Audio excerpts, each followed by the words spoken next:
I've heard many things about AnoHana. One is that it is the anime with the most crying. I of course took that as I'd be crying a lot, but what actually ended up happening is I cried more than a lot, and the characters probably cried every other scene as well. So I did a little research and I determined that yes, the anime has so many tears that you could, in theory, fill a lake with them. Or, if you'd like, use them to fap, because I don't know about you, but I use my tears as lubricant.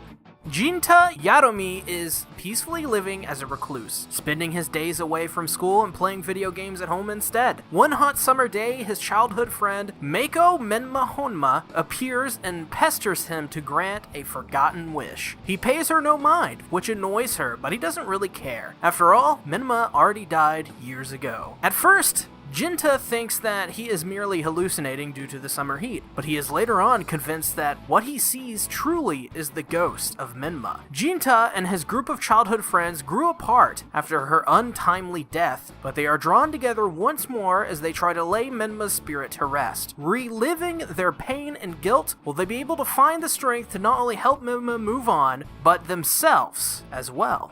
Recommended to us by Conda Fiction and Gunsmith Cat, AnoHana was released in 2011 and is from the studio A1 Pictures. Of course, some of you may know some A1 anime, like for example SAO and Orimo. Of course, we'd like to forget about those and focus on the anime like Your Lie in April and Space Brothers. The director of this fine anime is Tatsuyuki Nagai, and some of you may know him for directing Mobile Suit Gundam, Iron-Blooded Orphans, and Toradora. This anime is just 11 episodes long and around 22 minutes in length, and even at one point got a visual novel adaptation by 5PB. Also, it's worth noting the dub for this came out in America sometime in 2014 or 15. I'm actually not sure which date it is because I couldn't find a definitive answer one way or another when it came out. Bigger now. You can't blame me for noticing. I'm a guy. Die. You are such a creeper. Die.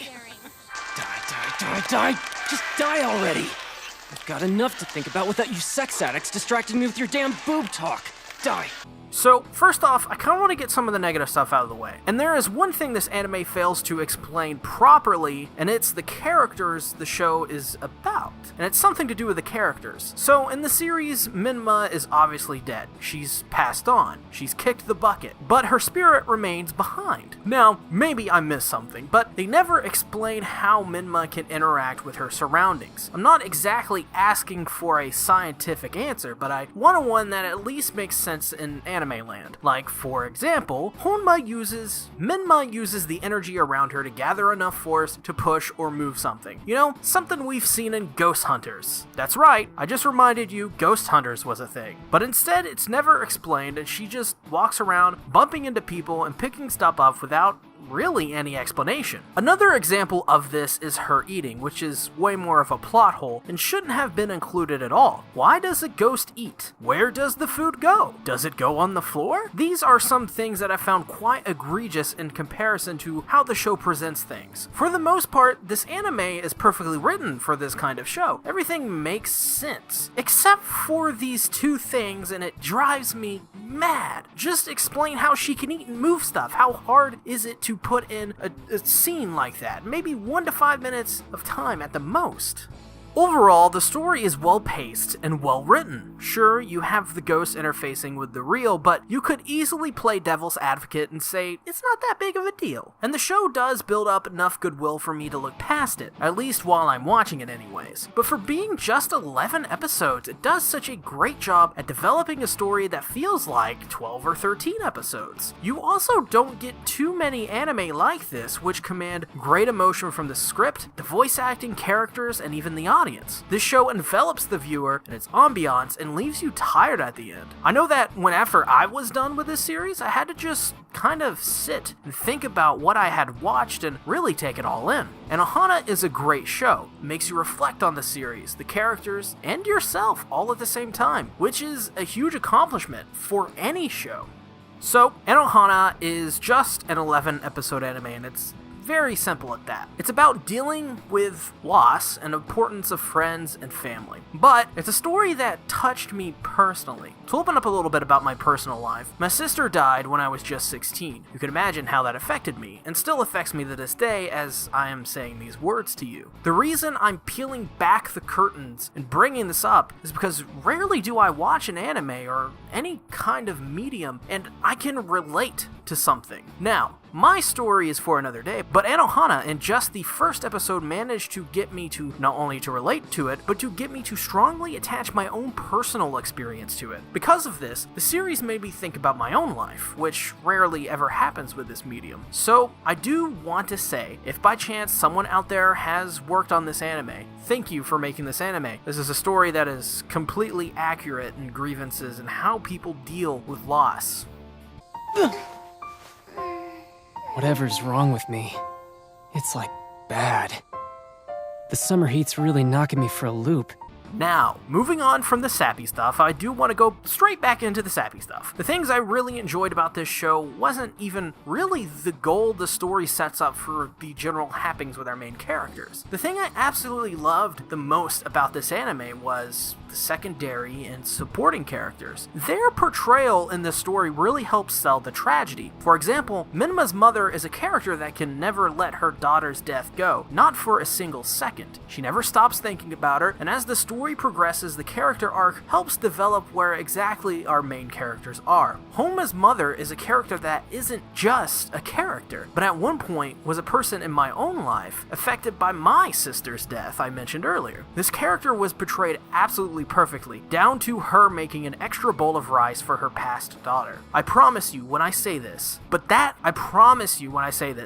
character is written based on the mangaka's real-life personal experience or someone close to him, and I don't need to read up about it to know that either. And that's what is truly great about AnoHana's characters. They don't feel like they're unrealistic or, well, just that, characters. They feel like they're real people, all with their own feelings and personalities and grievances. Now, let's talk about some more individual characters, and starting off, let's talk about Jinta, one of my favorite characters in this series, and one I can relate to on a personal level. Jinta is a 16-year-old boy, and after losing his best friend, drifts away from his group of friends, stops going to school, and basically becomes a hermit. Now, to inject some personal stuff once again. I experienced loss when I was around his age. I was 16, and guess what? I did pretty much what Jinta did in this anime. I did everything but stop going to school and I became a loner. This Jinta character to me is near perfectly written if we're looking at him from a realistic perspective and without all the ghost stuff. How he acts, feels, all of the coping mechanisms he uses is very much a real thing. This show doesn't dramatize nearly anything when it comes to Jinta because I have been down that road more than once, very recently too, and I'll likely be down it again.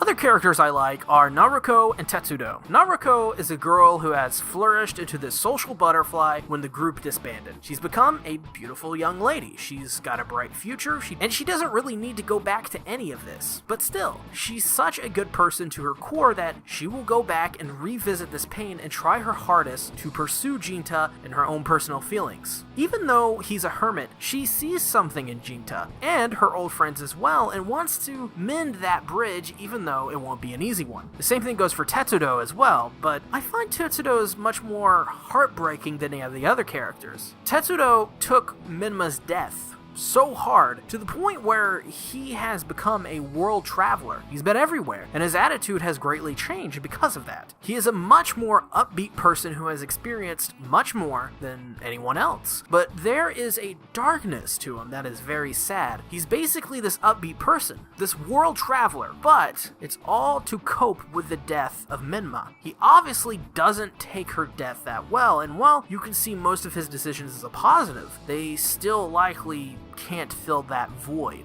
Teamed up with my stress and sent her here to try and drive me nuts. And puberty. Can't forget puberty's contribution to this whole thing. AnoHana is a really beautiful anime. This is, of course, no surprise, as it is coming from A1 Pictures, which has consistently proven that they don't know how to not make a good-looking anime. But this anime is rather simple, visually speaking. It is slice of life after all, so you won't have this worldly looking anime. This anime has more of a remote feel, at least to me. There are forests surrounding a smallish town, and in that town is Jinta's house. His house is small and jam-packed in between two others. Inside his house are reasonable things that makes his house his, and the same can be said for other characters' houses too. Another great example of the backgrounds is the secret base in the woods surrounding it. It looks old, not too run down, and even has markings on the rafters that you can see clearly in the background from scene to scene. This anime just looks great, right down to the finer details. Even the character designs are great too. As an example, Menma has this gray hair and wears a gray dress with a blue ribbon on it. It's the symbol of innocence her character portrays and what it needs visually to stand out. I could also mention other character designs as well, like Naruko and Jinta. All of them are great though, in my opinion. They all fit their characters perfectly. And, because of this, I think the art is one of the best features of this anime, but slightly underrated. I don't know that either. How am I supposed to grant your wish if you don't know what it is? I'm not finding it anywhere in my brain. What could it be, Jintan? I'm stuck. It's not even my wish! Ew, you got your spit all over my face. You stay back. Facial expressions are a huge part in anime that is never really talked about that much in reviews, I find. And I don't know why that is. Maybe it's the fact when people think of animation, they think of action scenes or openings. But me, I like to talk about facial expressions because in some anime, it's something that is rarely talked about and criminally underrated. In AnoHana, the facial expressions are on point and a shining example of what the animation brings to the table. The crying face in this anime is real, and it's beautiful. I don't know if A1 brought in people who specialize in crying face, but if they did, I wouldn't be surprised in the least. Also, this anime is one of those anime to have very nuanced facial expressions that have these very small moments where a character does something subtle with their face. Maybe it's a facial tick or whatever it is. These moments are great because rarely do anime do stuff like this where you can see the exact moment where a character reacts to something, even though that character's reactions may not be important in that scene's context. When it comes to face animation, it's the small details that matter. I remembered part of it. It's a wish that'll only come true with everyone. Huh? Like, all of us? Wait up! The music in this anime is really damn good. It's a score that goes in many different directions and can wear multiple hats if it wants to. It can carry a scene with little accompaniment and at the same time be there in full force yet still be in the background to everything else when it needs to. This is the kind of score that I would go out and buy and listen to regularly. It's not something that will technically surprise you or do anything really musical nerd-like, but it does have a presence that other scores don't typically have when it comes to slice of life. Usually these kinds of anime use scores that seem generic at times, or just uninspired, but AnoHana's score helps this series accomplish so much in just a short 11 episodes. Somebody's here. I heard them ring It's not the like you're on doorbell. guard duty. I can answer the door by myself! So, the English dub for this anime came out some years later, way after the original aired, well, which I was not aware of until after I watched the dub. But I did in fact watch this dub, and I think it's a hell of a dub. These characters are casted very well, all of them fitting their characters to a T. Now, I haven't watched the original Japanese dub, but I think this is a dub you should go out of your way to watch. From the husky and distinct voice of Naruko to the innocent, childlike Menma, this is an anime that has distinct voice acting that stays with you throughout the series. It's not a dub with generic-sounding actors reading lines from a page. This show demands the best performances. So casting this anime was probably hell, to say the least, but they casted it right. And all of the characters I love even more because NIS of America went out of their way to get the right people to act for these characters and be their voice. What are you on about? Nothing, Hey, calm down! That's enough! You're kidding, right? Do I look like I'm even a little excited here? This is an anime that I have a special connection to. I've been down this road with these characters before, and I'll likely be down it again in some way in the future. Hell, all of us will. I cannot express how much joy it gave me to experience this anime. I've never had an anime hit home in the way AnoHana did, and because of that, I think this anime was pushed into the upper echelon for me. From the incredible performances from the voice actors and the dub, the realistic representation of dealing with loss as a teenager, as a kid, the awesome background art, I could go on and on. This anime is a special one to me, and I realize that because this anime touched me personally, there may not be others who agree with me on this, but AnoHana gets a 10 out of 10. Also, don't click off the video yet. We're not done discussing stuff. There's an important thing I have to discuss after I talk about this one thing, but I want to mention some of the secondary characters just a little bit here. So, the son in AnoHana of the family of Menma.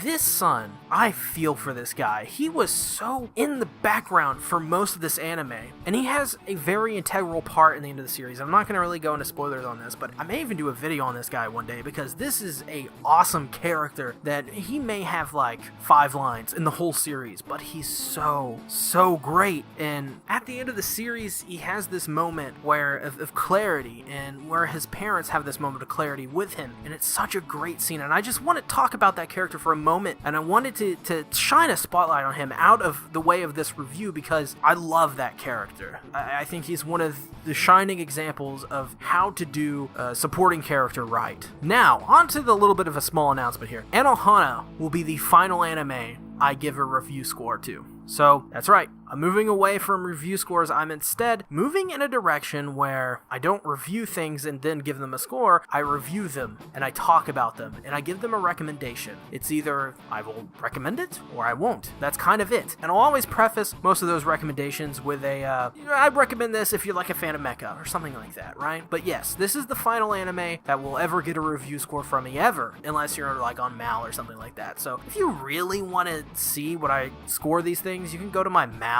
It's like SeaTactics or whatever it is. It's over there. You'll notice because it has my purple YouTube logo from my second channel and from when it was my logo last year. So yeah, what did you guys think about AnoHana? Did you like it? Did you enjoy it? Have you even watched it? Did my review help you decide to watch it or not? I really would love to hear your thoughts and opinions in the comments below. Do you not agree with something? That would be interesting. Do you guys agree with me on anything? If not, and have you ever had a loss that has derailed you or derailed someone you have known? Yeah, make sure to give this video a like. Make sure to subscribe if you haven't already. Hit that bell icon button so you never miss a video from me. I thank you all for watching this review. Next week, we're going to review Kimi ni Toroke. How about that? That's going to be a fun one. I'll see you guys later. Bye-bye.